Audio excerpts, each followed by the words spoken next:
In 2025, a seismic shift is reshaping markets. Just four AI giants, NVIDIA, Meta, Microsoft, and Broadcom, now drive 60% of the S&P 500's gains. As their chips, cloud platforms, and algorithms become the new economic infrastructure, we're witnessing market concentration not seen since the 1960s. But beneath the staggering returns lie urgent questions. Is this sustainable? And what happens when AI becomes the economy's central nervous system? Let's start with the staggering numbers.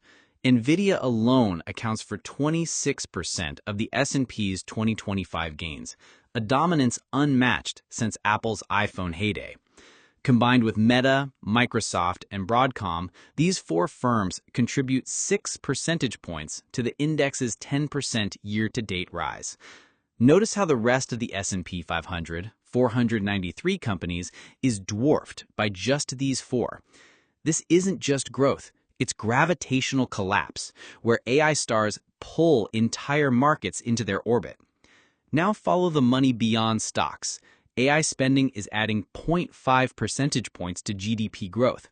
Without it, first-half growth would have been a meager 0.6% instead of 1.1%. For the first time, AI CapEx outweighs consumer spending as a growth driver. Think about that. Businesses investing in algorithms now matter more to GDP than all Americans buying groceries, cars, and streaming subscriptions. This brings us to the 36% elephant in the room. The top 10 S&P stocks now comprise over a third of its total value, surpassing even the dot-com bubble's 27% peak. Since April's lows, the top 20 companies surged 40.6% versus the index's 27.9%. This divergence isn't just widening, it's rewriting the rules of market risk. But can this last? Goldman Sachs warns this concentration is one of 2025's biggest risks. Why? 3 red flags.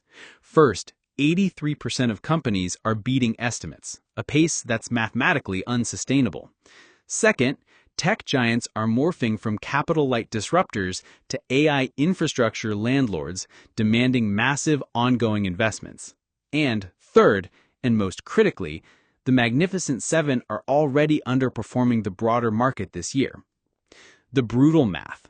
Without concentration effects, the S&P's 10-year return outlook jumps from 3% to 7%. This isn't just a valuation gap, it's a fault line. So where does this leave us? We're at an inflection point where AI isn't just a sector, it's the market's central artery. The trillion-dollar question: will this concentration spark innovation or instability? One thing's certain: the age of passive indexing is over. In AI's winner-takes-all world, investors must choose: ride the lightning or risk being left in the dark.